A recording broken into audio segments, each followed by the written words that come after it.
Hey guys, Kirill here, and today we're continuing with our series of review lessons, and today we're looking at lesson 82. And let me just share the screen.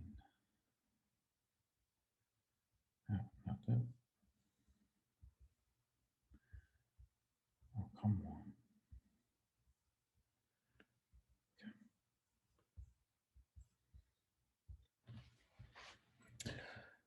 So, okay, lesson 82, and let's talk about the lesson. Let's read it. So, the light of the world brings peace to every mind through my forgiveness. Lesson 63.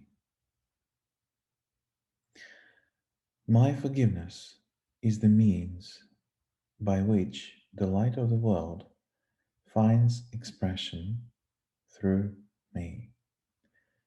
My forgiveness is the means by which I become aware of the light of the world in me. My forgiveness is the means by which the world is healed together with myself. Let me then forgive the world that I may be healed, that it may be healed along with me.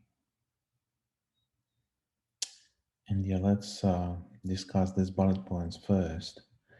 So, yeah, I guess first of all, it's worth kind of reminding that all this business of the light of the world is a little bit tricky in the beginning to wrap your head around. It speaks of some kind of very abstract thing that in we being in our kind of normal daily experience, we don't really have experience of.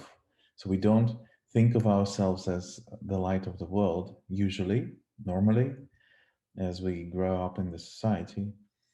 And so over time we get used to the idea, and Holy Spirit shows us the actual experience. But in the beginning, yeah, it's a little bit kind of. I remember that I was what's the right word? Yeah, I'm thinking like pretending. It's not really what I mean. Pretending slash imagining slash trying to think of how it could look like, feel like, be like if I'm the light of the world, and what would it mean? And yeah, I for some time until Holy Spirit actually showed me what it means, I did not really. So all my ideas about what the light of the world really means were just yeah, they were based on the external world, and external world just doesn't give the point of reference to understand this. But I guess the course is written the way it's written. The lessons are written the way they are given, and I think it is really helpful to think what the light of the world means in the context of how it is used.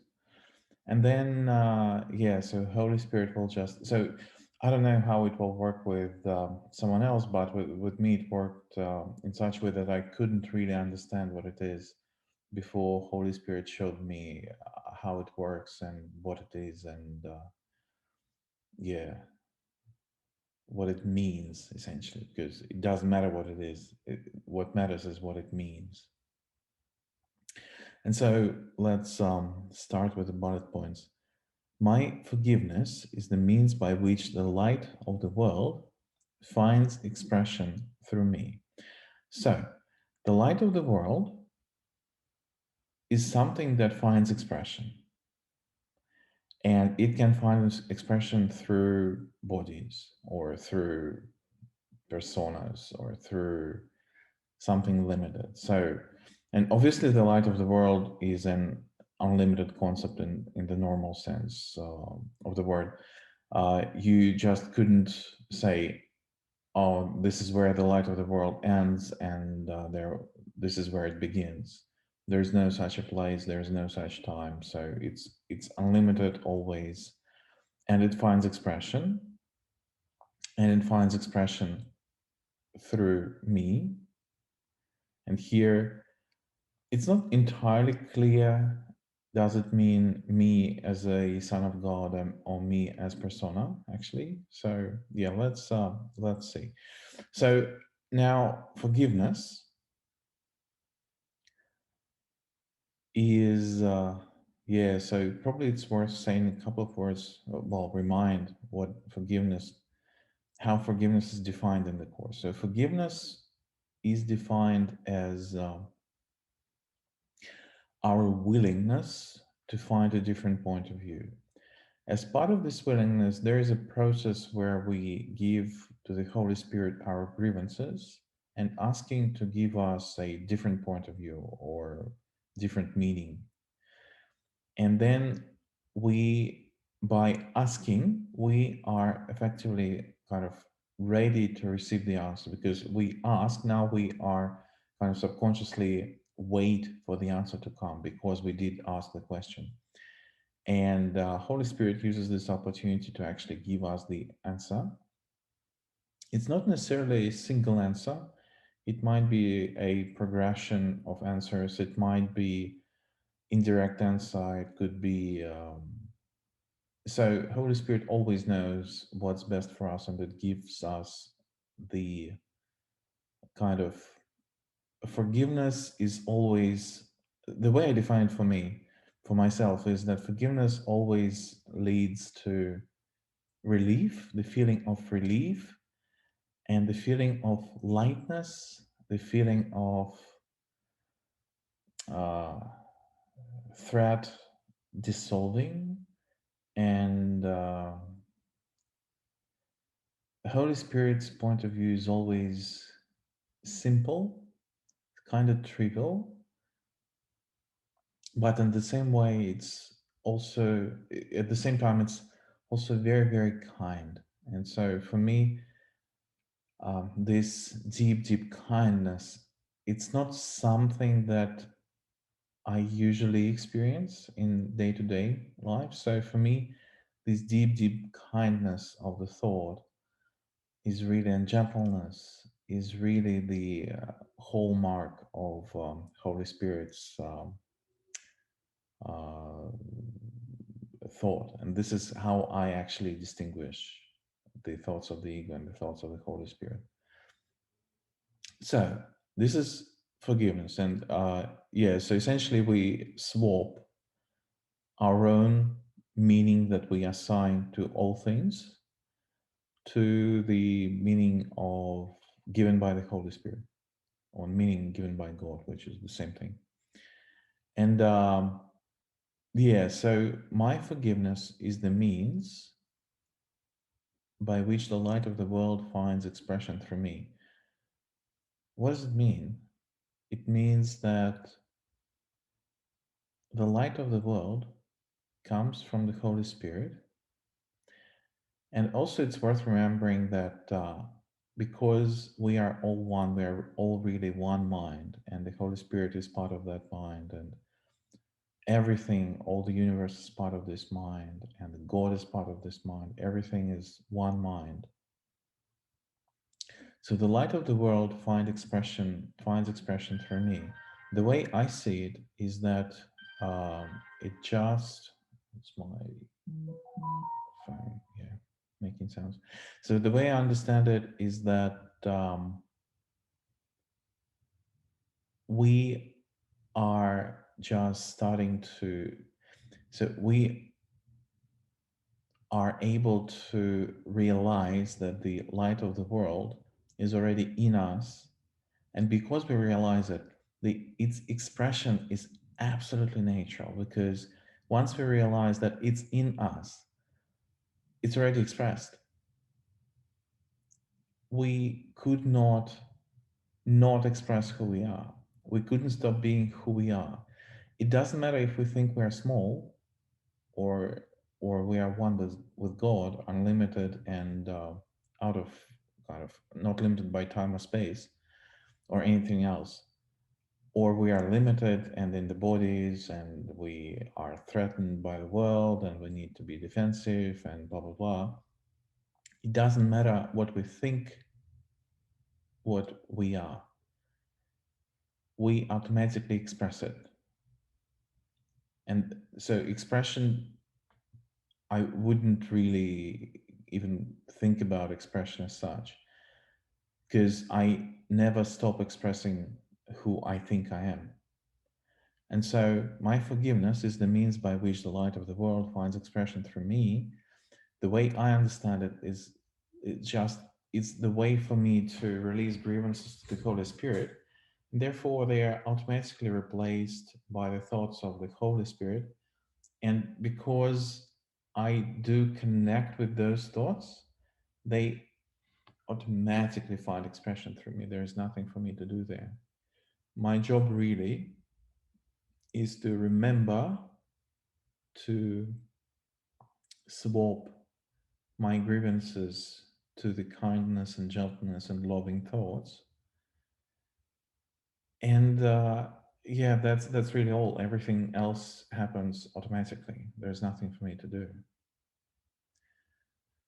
And in fact, this remembering and this remembering to ask Holy Spirit for to swap the grievances to His thoughts, I find it the hardest part, and I find it the hardest to apply to everything indiscriminately without any exceptions. So this is well, hardest quote unquote. Of course, it's just practice. Okay, let's move on to the next one. My forgiveness is the means by which I become aware of the light of the world in me. I guess if we started from this one, yeah, we just discussed it in details.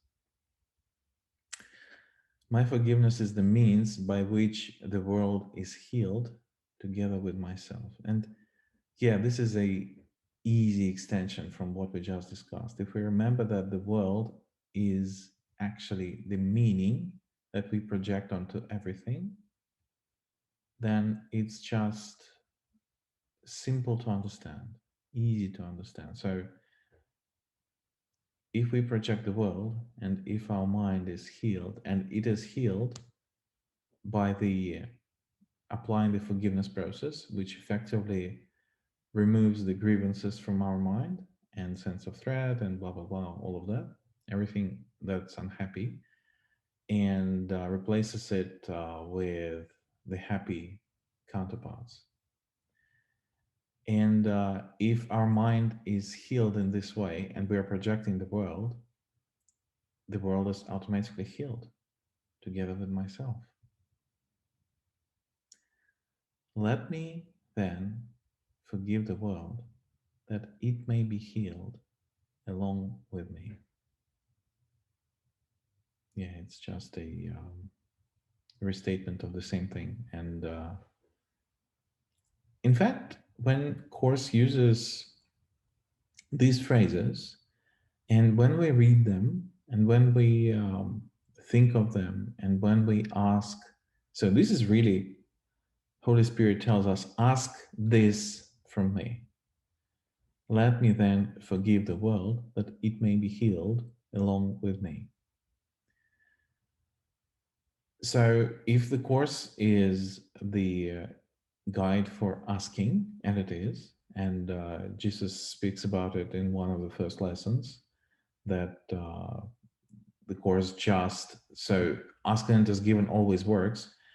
The Course just guides us to ask the right thing that actually lead to happiness.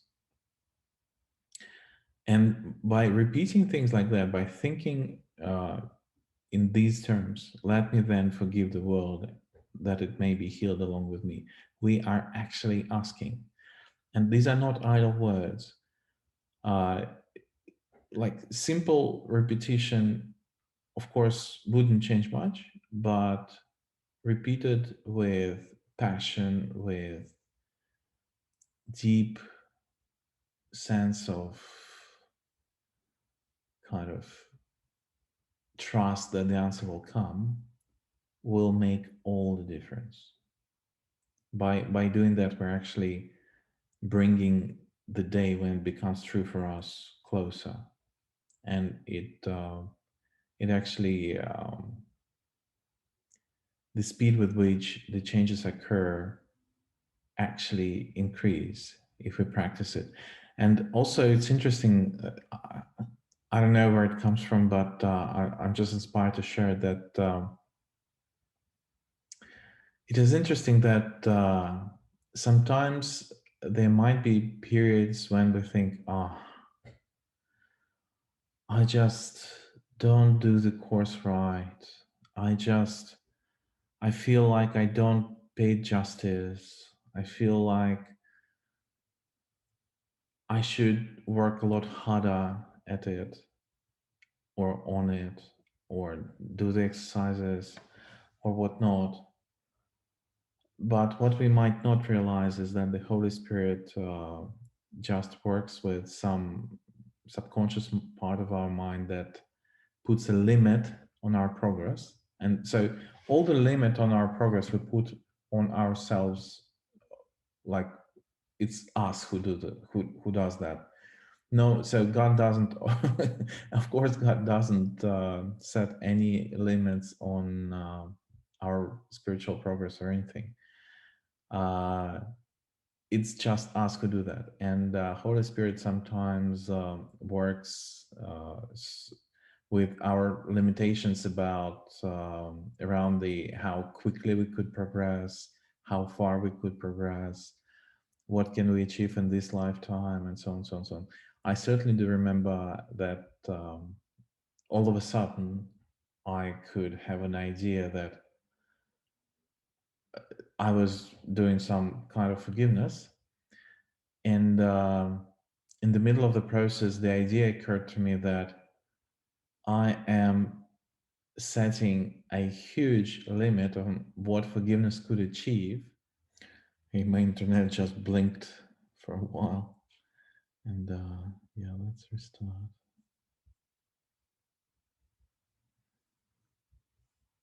And so, yeah, I was talking about how Holy Spirit shared with me that I'm putting a like very real limit on my on what forgiveness can achieve in me and through me by expecting that only this much can change and expecting that only I think it's the wrong presentation, but anyway, only this much can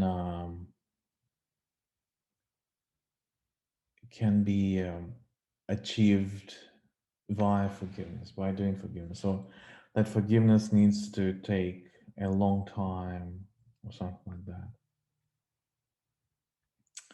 So let me just quickly check if, oh, it's wrong presentation. Okay, this one. Yeah, so that's interesting. And let's quickly go through the suggestions for specific forms for applying this idea.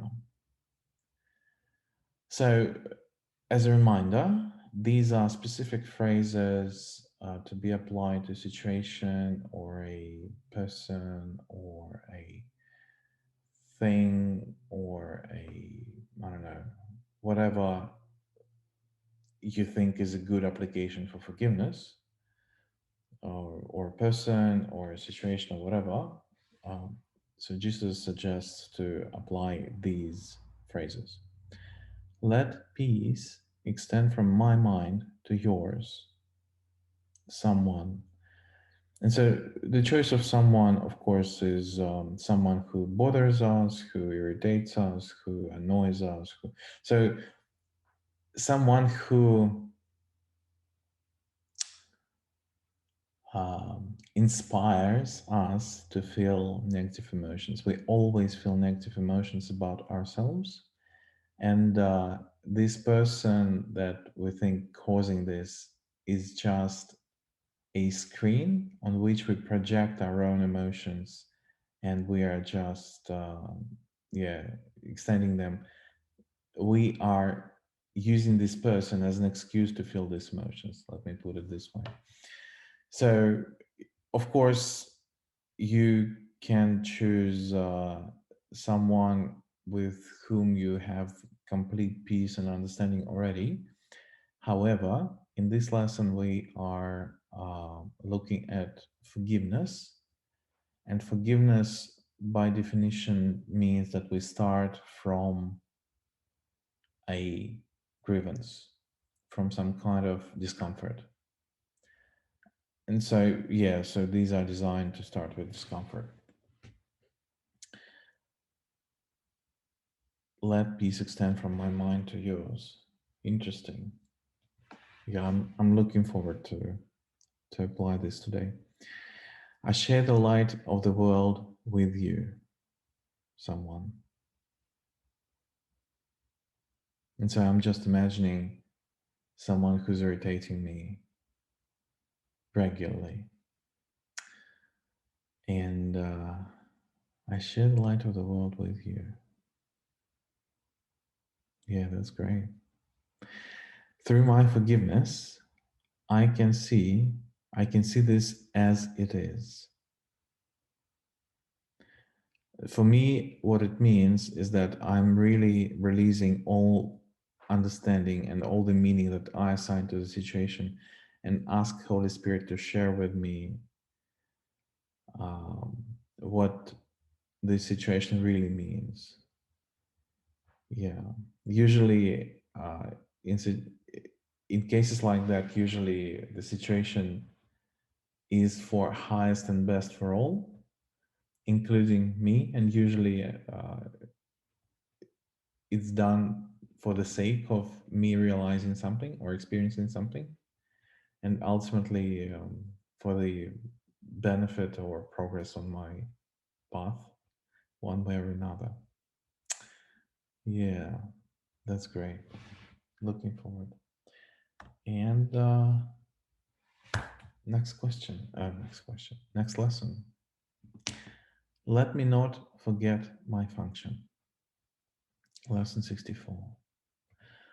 I would not forget my function because I would remember myself. I cannot fulfill my function if I forget it, and unless I fulfill my function, I will not experience the joy that God intends for me. Yeah, so the same note goes the light of the world and my function. These are all, well, they were all for me. My function still is pretty much a little bit murky because the thing is, it's like the light of the world. You can't understand it unless you're doing it, and you are doing it only when you kind of practice the type of forgiveness that will set you free as a result. So these are, into the way I understand it, these are intertwined terms that I do. So when it comes to my function, I don't really. So saying that I'm not understanding would not be particularly helpful. I think I understand it on a mental level, on a logical level, and this is the way I guess I'm presenting it. But to say that in my experience, I really know what my function is and I could tell you what it is, I probably can't at this stage at least. And I'm not bothered by that at all because from experience, I know that Holy Spirit will just open in front of me everything that is useful for me to know now, for the next step for me to take. And I'm not bothered if I don't understand some word. Sure. Do I feel uncomfortable about it? No. A little bit, yeah, maybe a little bit uncomfortable, but not much really. Uh, yeah. And so I would not forget my function because I would remember myself. And so here we're really talking about a preference. Because I want this, I would rather not do this. Because I want to remember myself, which is the condition of happiness, by the way. And everything that we do in our lives, we are just trying to find happiness. We are using lots and lots and lots of potential candidates for happiness, replacements for happiness, like cars, family, kids, whatever, you name it, money, sex, yeah, whatever it is. And so the idea when our motivation to possess those things is that we will feel happier when we have them or when they are available to us. But really, behind all of them, behind all the motivation that we have in our life, is really to feel happy. And I don't know of any exception to this rule. It also goes to all the maniacs and killers and whatever. It's the same motivation inside, although it manifests in maybe,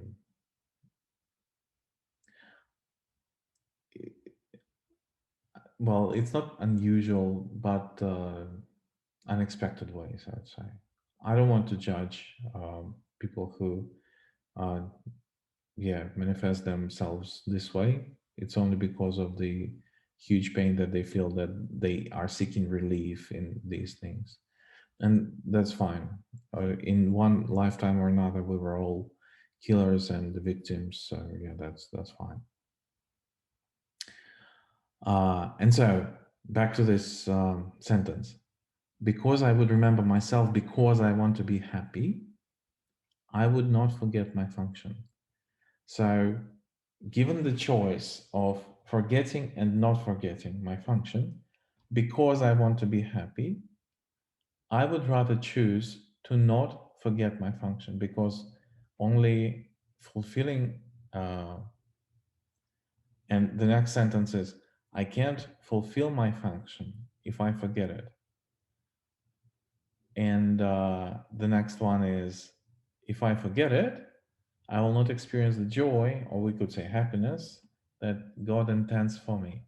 And so, really, this is, again, I'm presenting it in a kind of logical, word warm type of thing. I'm trying to really dig into the words. Um, just because I find it helpful for myself. And what we see here is that because God intends for me the happiness and the joy, and because it means that I, the condition of experiencing this happiness, this joy, is remembering myself. And to remember myself, I need to fulfill my function, which is forgiveness, which is the light of the world, or sharing the light of the world. And this is my choice to forgive because I want to be happy.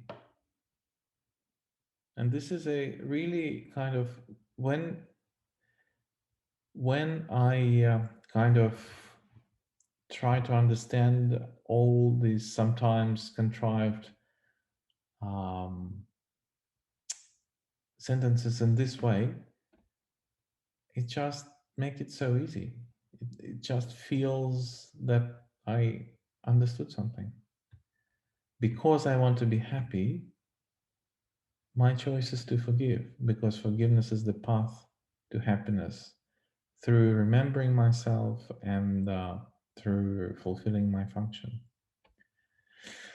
So let's look at suitable specific forms of this area. So again, here, when we apply these phrases, we think of something or someone or whatever that causes us distress, some form of distress, from the lightest, like tiny tinge of irritation, to the heaviest, like hateful and murderous um, intentions.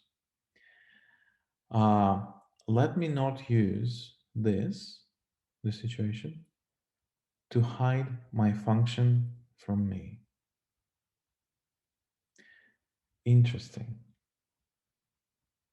So, of course, this is a asking. It's another asking sentence, but here it contains an interesting thing.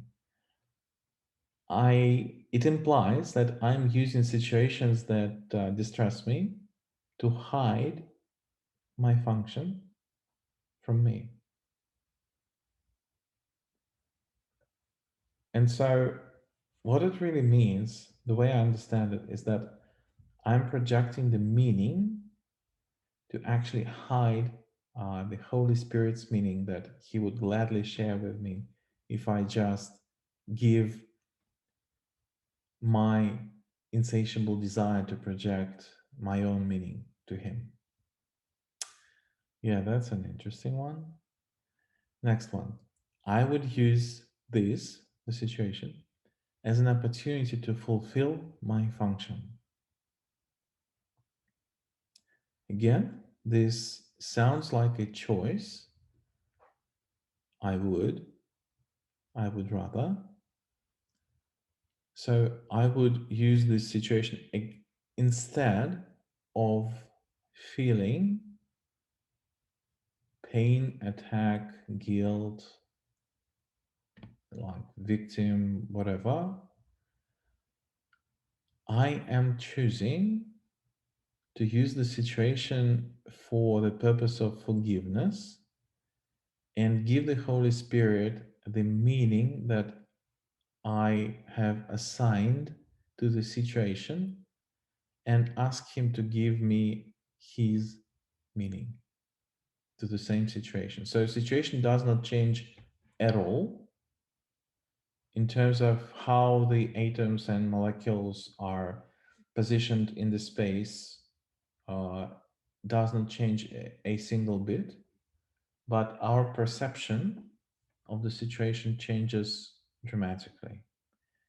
And this is what we're asking for. I would use this as an opportunity to fulfill my function.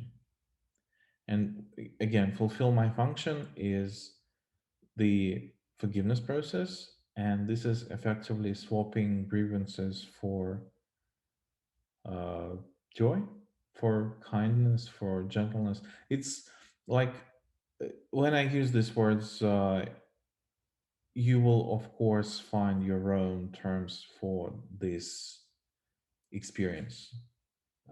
The experience, as Course puts it, is highly personal. So don't think that if you don't feel the words that the emotions that I described by using my own words, uh, you're doing something wrong or whatever. You will understand. You ask Holy Spirit how to distinguish, and He will give very clear distinction. So yeah, it's entirely within your reach to understand it. This, the situation, may threaten my ego, but cannot change my function in any way. Yeah, so the course puts a lot of emphasis that the underlying emotion of the external world is the one of threat, which produces defensiveness, which produces anger, which produces attack, which produces all kinds of the whole spectrum of dislike, hate, emotions, and so on.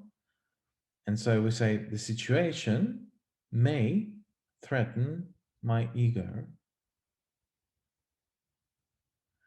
or we may say the ego may assign a threatening quality to the meaning of the situation. For example, um, I don't know, if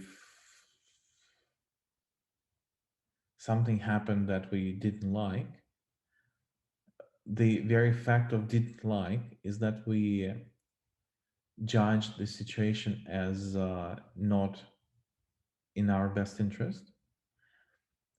And this is the, we could say this is a threat to our, I don't know, well-being, whatever it is, depending on the situation.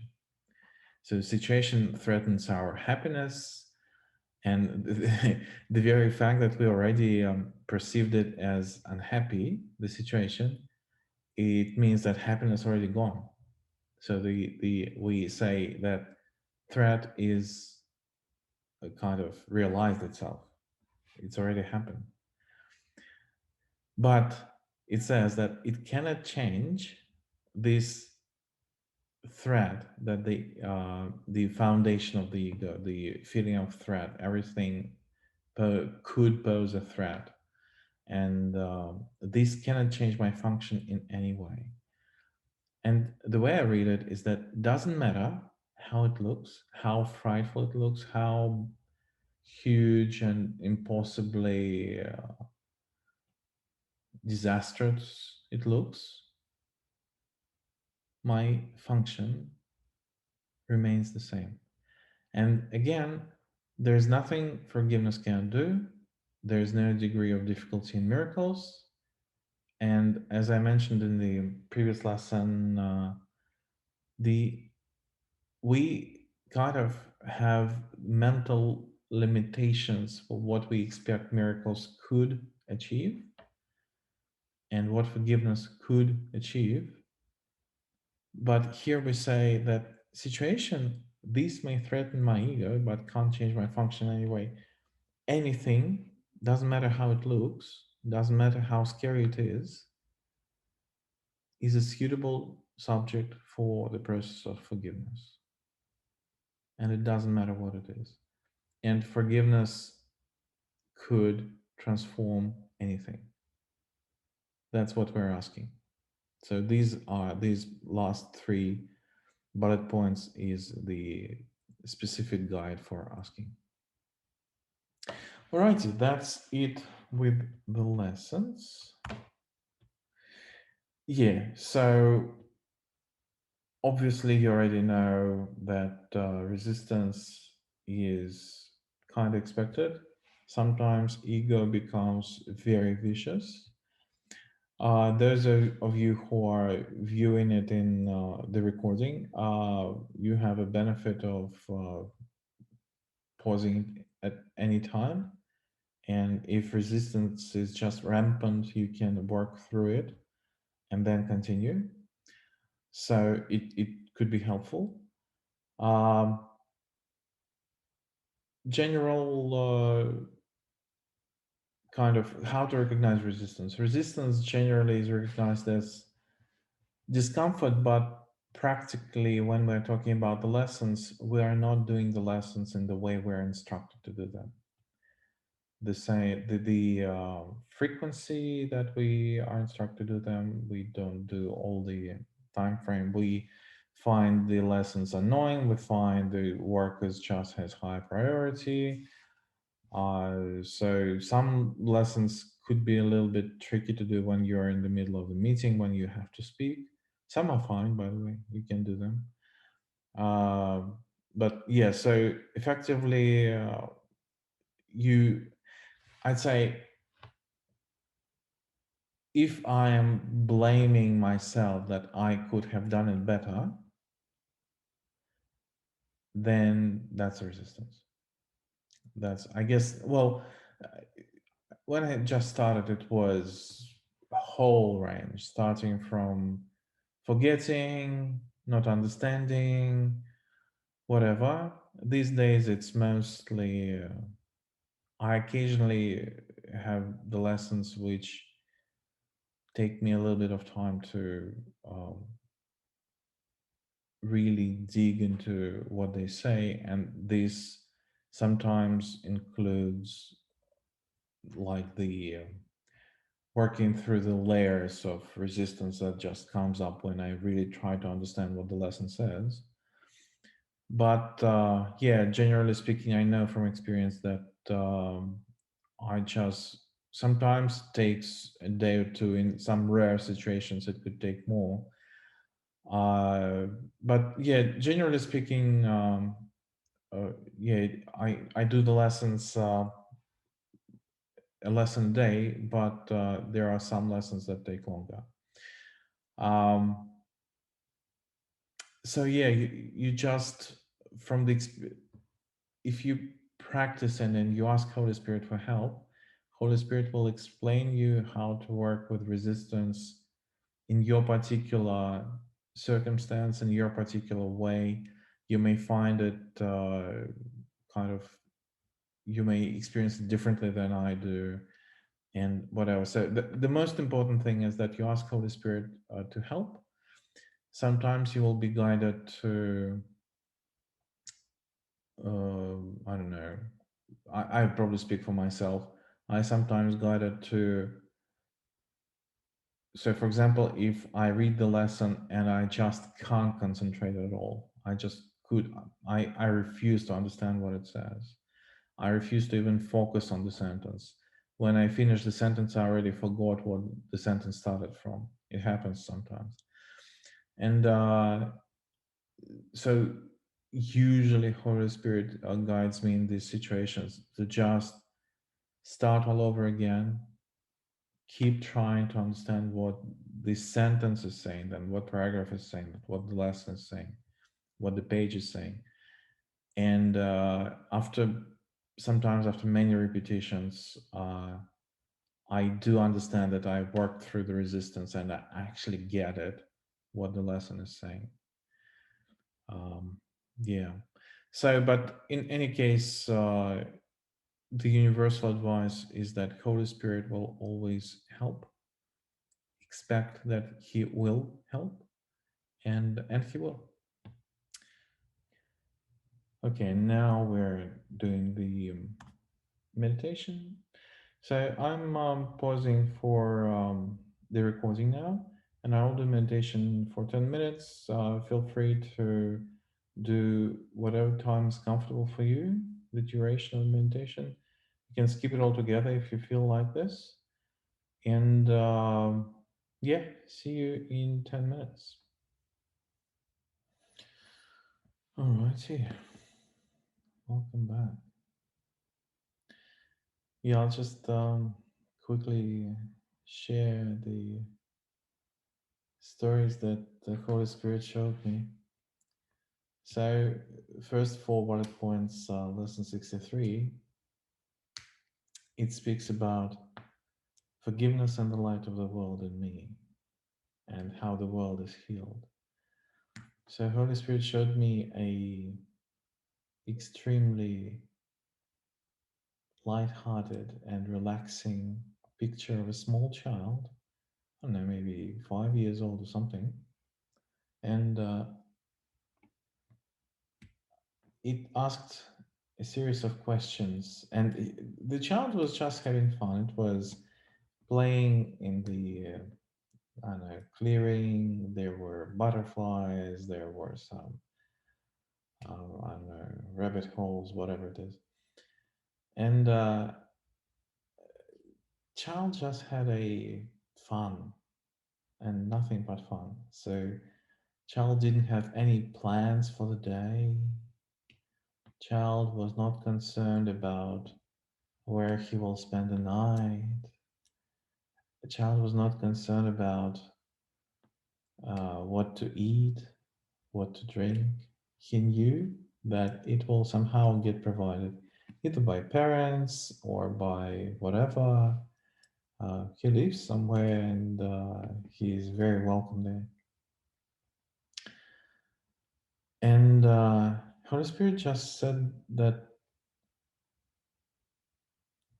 ultimately, when forgiveness is complete, we become these small children. We are completely guided how to have fun. And by having fun, we're fulfilling our function. And this having fun and playing in the grass and whatever, it's just a kind of symbolic representation of our true function, is to extend the love of God and to be the kind of the light of the world expressed in this world. And the most important thing is that we don't have to care about anything. We don't have to know anything. We don't have to organize anything. We don't have to plan. Yeah, I already mentioned planning. We don't have to think how things will get provided for us. They just will. Yeah, so this nice metaphor, which was really lovely. And the second part about my function, I'm just trying to remember now. There was another interesting story. Uh, it's a little bit like when you wake up and the dream was just there, but you can't put your finger on it, what it was about. Um,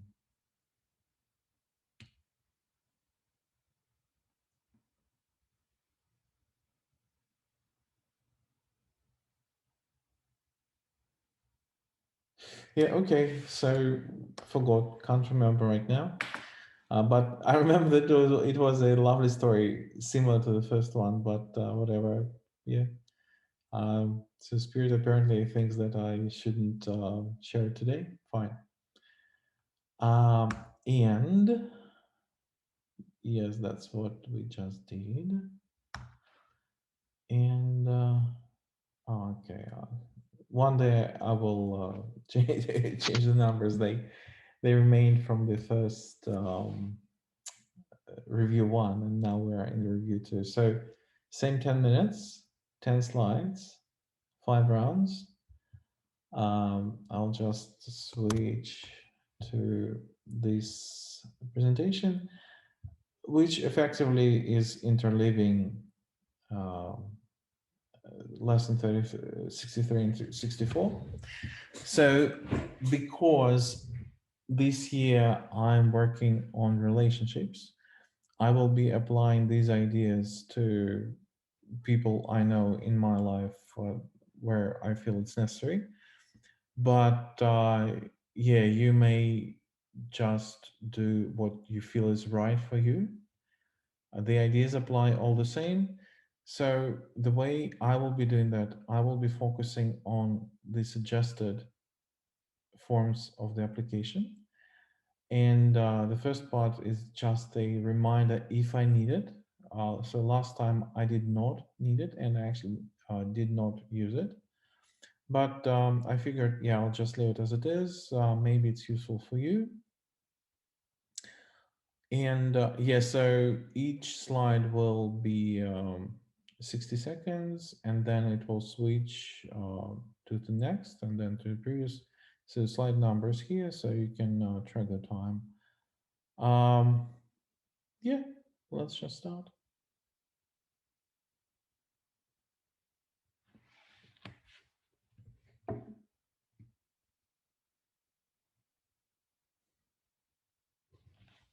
And I'll mute myself.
Alrighty. Switch back. Yes, I think the most important aspect to it from me was that I was really practicing applying those thoughts to situations that I find triggering or distressing, when someone I think should do something for me to feel better.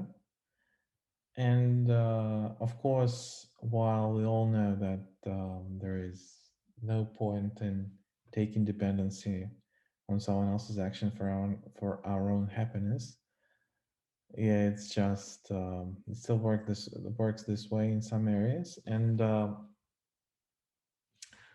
I was really practicing in my mind, applying these ideas in the middle of the situations. And I actually, several times, I felt triggering. So the anger would come up, but I would kind of say to myself, not really say, but kind of intend for myself that I'm really interested in applying these ideas. I'm not interested in anger because I know where the anger leads. Anger leads to attack and defensiveness and then feeling guilty and blah blah blah. But I'm not interested in any of that. I know where it leads. I don't want to go there. And yeah, that was a very interesting practice actually. I don't think I did this practice in such a concentrated way when I did the exercises myself. Yeah, that's lovely. And yeah, so see you all in 7 days.